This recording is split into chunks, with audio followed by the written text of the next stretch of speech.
true to form, I'm going to stick to my word and try to video diary as much as I can through this. I feel is going to be a very long fucking process. I had to go into hospital today, King Edward Memorial Hospital for Women, for my first internal physiotherapy session, which was scary to say the least. The physiotherapist was a wonderful, wonderful woman. She'd invested a lot of time in me before I'd even met her. We'd spent an hour on the phone discussing my lifestyle, my everything that makes me who I am, my food, my movement, my mental state, everything. So that was really cool that she'd made that time for me in the public system. Obviously, it doesn't take an idiot to figure out what internal physiotherapy is. Being a female, we've got a lot of beautiful muscles up there to create our pelvic floor. And when you suffer from endometriosis, essentially what it does is it grows on all your internal organs. So for me, it's my bowel, my ovary are slowly attaching to each other, which is extremely painful. And what that also can do is cause extreme muscle tension in the pelvic floor and anywhere else in your body. So it's twisting everything up, and those organs should be able to move freely. Mine aren't. So that's what's causing me a lot of pain and obviously discomfort. So there are ways that we can kind of help to deal with that through internal physiotherapy and prep me for surgery if it ever eventuates through the public system. Also a very educated process, because it allowed me to understand and feel what is exactly going on with having an amazing physiotherapy helping me the whole way through. Physiotherapist, sorry. So that section of the meeting was actually really cool. Scary, yes. Painful, yes. Educational, yes.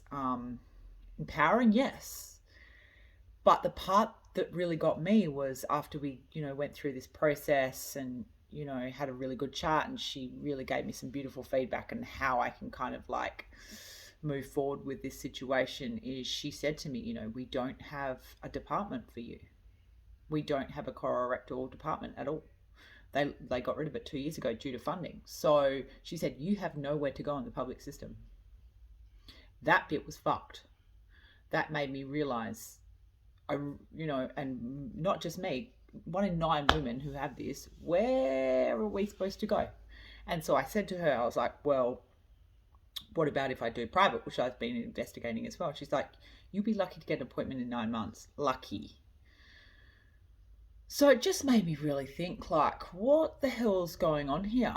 Why are we being pushed? 1 in 9 women go through this. They've just invested a huge amount of money in endometriosis, which is so prevalent, incredibly prevalent in the community, yet there's not even a department to treat it. This is crazy to me. And she was very frank with me about the whole situation. So, she's going to put my case forward to the head of the department, and that's why I'll probably just need 2 surgeries. The first one will be to go in and clean up what they can, being gynae surgeons, and then I'm going to have to hunt down my own colorectal surgeon. And that's the reality of this disease. Not only are you dealing with ongoing chronic daily pain, exhaustion, fatigue, you're basically researching how to get yourself out of this mess. And even then, it's impossible. So that was very fucking sobering to sit there and have her tell me, you have nowhere to go. That's a scary thing. So walking out of the hospital, close to tears, just made me think, where do I go from now? What do I do? So essentially, I'm at the mercy of the public health system. I'm at the mercy of the private health system, both of which are so backed up, understaffed, underfunded due to different reasons, being COVID,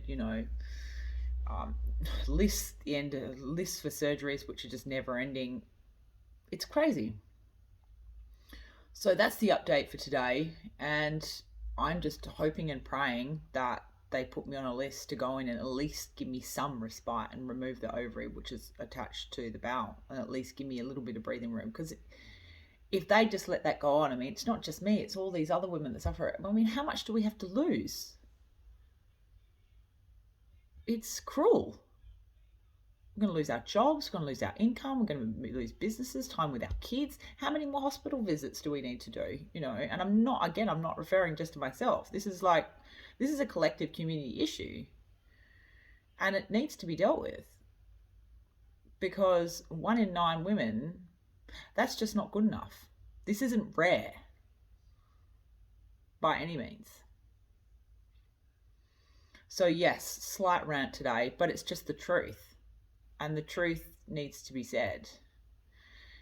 And I don't think a lot of it's really being put out there. So this is my way of doing it.